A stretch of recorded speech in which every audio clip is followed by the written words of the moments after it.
Today I want to go over the proposed changes in federal budget 2021-22, which was announced as a continuation of tax relief for lower earners, help for older Australians to save better for retirement, and more assistance for first home buyers. Please remember, however, that at this point in time, those are proposals only, and they need to pass as a legislation through the Parliament to apply.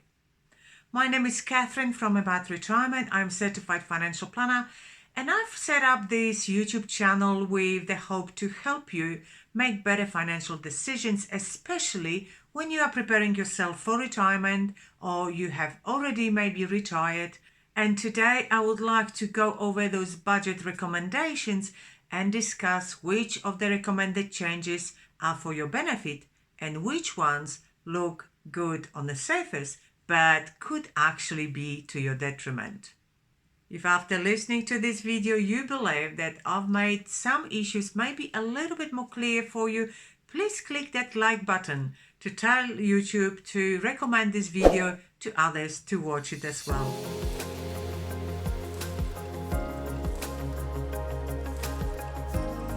Let's go over the budget in the following order: taxation, superannuation, housing affordability, social security, and aged care. So let's start brainstorming of this budget, and the first topic is taxation.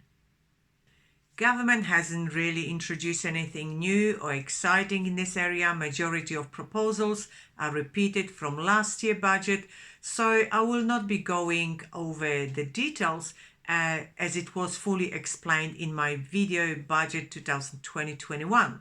So feel free to watch it. And now I will just go over the most important topics. Number 1, low and middle income tax offset. Just like last year, government wants to extend low and middle income tax offsets, so it will apply for 2021-22. It is worth up to $1,080 for individuals or $2,160 for a couple. Number 2, the low income tax offset. If your income is up to $37,500, you could be eligible for the tax offset up to $700. If your income is between $37,500 and $45,000, a reduction by 5 cents per every $1 above the income of $37.5 will apply. Once your income goes above $45,000, the reduction increases to 1.5 cents per each dollar above $45,000. Number 3, tax rate. As per recommendation in 2020-21 budget, government wants to simplify personal income tax, reduce it to 3 stages only from 1st July 2024. Number 4, update of the individual tax residency rules. In order to determine your tax residency, the ATO will apply test number 1, physical presence in Australia for 183 days or more. If you meet this test, you are Australian resident for tax purposes. If you don't, then the second test will apply, going over your specific personal circumstances. Number 5, increase of Medicare Levy low income threshold. From 1st July 2020-21 financial year, the threshold will be extended. Therefore, you will not pay Medicare if your income is as follows. For singles, the threshold will be increased from $22,801 to $23,226, and for families from $38,474 to $39,167. For single, seniors and pensioners from $36,056 to $36,705. For families, seniors and pensioners from $50,191 to $51,094. Those recommended changes within the taxation environment are really nothing new, but it is good to have extension of low and middle income tax offset for the next financial year. So right now, let's jump into superannuation. Number 1, work test. Currently, if you are aged 67 to 74, in order to make contribution to superannuation, you need to meet work test, which requires you to work at least 40 hours over 30 consecutive days in a financial year. The proposal is to remove work test requirement. If passed through the Parliament, you will be able to make non-concessional contributions, so your voluntary contribution, as well as salary sacrifice contributions to your fund without the need to meet the work test. However, if you wish to make your voluntary personal deductible contributions, so contributions for which you wish to make personally tax deduction, the work test will continue to apply. Obviously, you need to stay within the contribution limits. If you are unsure about those limits, how they work, please watch my video, Reduce Tax Through Super. Removal of work tests could introduce many extra opportunities for you to make additional contributions to superannuation, which in turn can only improve your retirement income stream. Number 2, downsizer contributions. This could be a great benefit for many retirees, but I have always been saying that the downsizer contribution was a great initiative. However, the age restriction was far too great for many to benefit.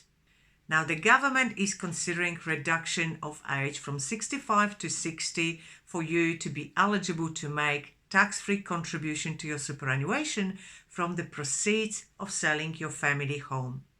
Other eligibility rules remain unchanged. This is a very good measure that could benefit many retirees to improve their retirement living standard by downsizing and utilizing the surplus for income purpose. Number 3, no change to legislated superannuation guarantee increase. The government is not changing the legislated increase in super guarantee, ASG. From 1st July 2021, it will increase to 10%, gradually increasing by 0.5% each year to 12% in 4 years' time. Number 4, removal of 450 per month income threshold for superannuation guarantee contributions. This one measure will have big impact on many part-time workers and people working several jobs. Majority of such workforce are women, so this will only help to improve their retirement savings. Number 5, giving retirees opportunity to exit legacy retirement products. Retirees with certain income streams commenced many years ago, so-called legacy products, will have a 2-year period to exit those products if they wish so. So we are talking here specifically about products such as market-linked, life expectancy, and lifetime pensions. What that means is that this proposal, if approved, will allow you to move your total available balance back to the accumulation phase of superannuation and then decide what to do with your money. Currently, you might have restrictions in those products. You may not have access to funds. You may be restricted with withdrawals, or maybe with the level of income that is being paid out to you. So the official idea behind this measure is to provide you with ability to use those funds and use them in more modern, more flexible retirement products. Immediately, a huge word of caution. Do not, and I repeat, do not take up this opportunity and close your old existing products without proper advice. You can suffer so much financial loss, and once you have taken the money out of your existing products, there is no turning back. You might be wondering why I am so very definite about it. You might be wondering, well, what's the big deal? After all of a sudden, you have access to money that for so many years might have been stuck in some products with no ability to use it. Well, I will give you several reasons why you need to check those options before you decide to exit those products. Number 1, tax. Many of those old products could be providing you with an income that has many tax advantages, which could change when you take them out. Also, if you move those funds back to the super, although that amount will not be counted towards your concessional cap, it will be taxed as an assessable contribution of the fund with a 15% tax rate. So that was tax. And right now let's talk about level of income earned. If you have money invested through old-fashioned annuities, for example, some of them can be providing you with an income based on cash rate from all those many years ago. Back then, the interest rate was 10-15% return. You will never get that level of guaranteed return in today's market. Another issue could be your age pension. This is a big one. I repeat, really, please, you need to check benefits of your existing products before deciding to withdraw it from your fund just because you can. Some products could provide you with 100% or 50% asset exemptions from asset test for age pension. If you take the money out, you could damage your Centrelink entitlement and never get it back. Other products that are grandfathered under old legislation could provide portion of your income to be exempt under income test. Those products are no longer available, and just like previously mentioned, they are gold in your arsenal of investments for optimizing your age pension entitlement. So I repeat again and again, speak to a specialist financial planner who has been around long enough to know and remember those old products and what benefits they provide to you. I guess there might be a handful of people who will benefit from this initiative, but for most, this could be a disaster waiting to happen. So please speak to a professional. If you do not have a financial planner that specializes in retirement planning or has not been around long enough to remember those products, oh my gosh, I'm making myself sound really very old. Please feel free to contact me and have a chat to confirm your best options. If you see all this information as a benefit, why not click this like button to let other YouTube users know that this is quality content, and please sign up to my channel not to miss my next video. Number 6, First Home Super Saver Scheme. The government will increase the maximum amount that could be released from your super for the purpose of buying your first home from $30,000 up to $50,000 from your voluntary concessional and non-concessional contributions. Contributions that will be counted for your eligible limit are your voluntary contributions made from 1st July 2017 with annual limit of $15,000. So right now, let's start talking about Social Security. Number 1, pension loan schemes. The government is introducing a no negative equity guarantee, which means that borrowers will never owe more than the value of the equity in the property that the loan is secured against. There will be 2 lump sum advances in any 12 months, up to 50% of the maximum annual rate of age pension, which means that a single person could receive a lump sum payment of up to $12,385 each year, and a couple up to $18,670 each year. This is a way how you can improve your cash flow using the family home as a loan security without actually selling your home. And now let's have a look at recommended changes within the aged care. In response to Royal Commission into Aged Care Quality and Safety, the government announced a $17.7 billion 5-pillar aged care reform plan. Most people do not want to end up in aged care facility, and government has finally recognized this.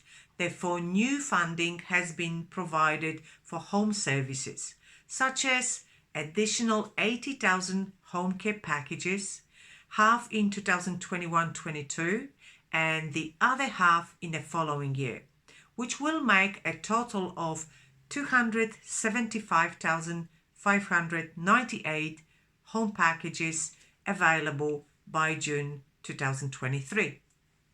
Also, additional respite care services and payments to support informal carers will be available, as well as improvements of the support and services for seniors to navigate the aged care system. As you can see, there are many positive initiatives. Some might be questionable or at least not to be accepted without your further investigation and advice. But remember, those are just proposals at this point in time. They need to be approved by the Parliament, so I will keep you updated. Again, if you found this information beneficial, click that like button and sign up to my channel not to miss my next video, all about preparation for retirement, or if you are retired, how to improve the outcome of your financial assets and your income.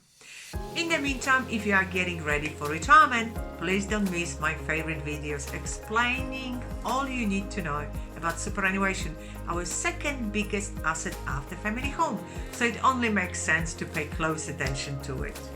The second lots of videos is for you if you're already retired and want to understand how age pension process works and if your current payment is actually correct. See you next time. Bye.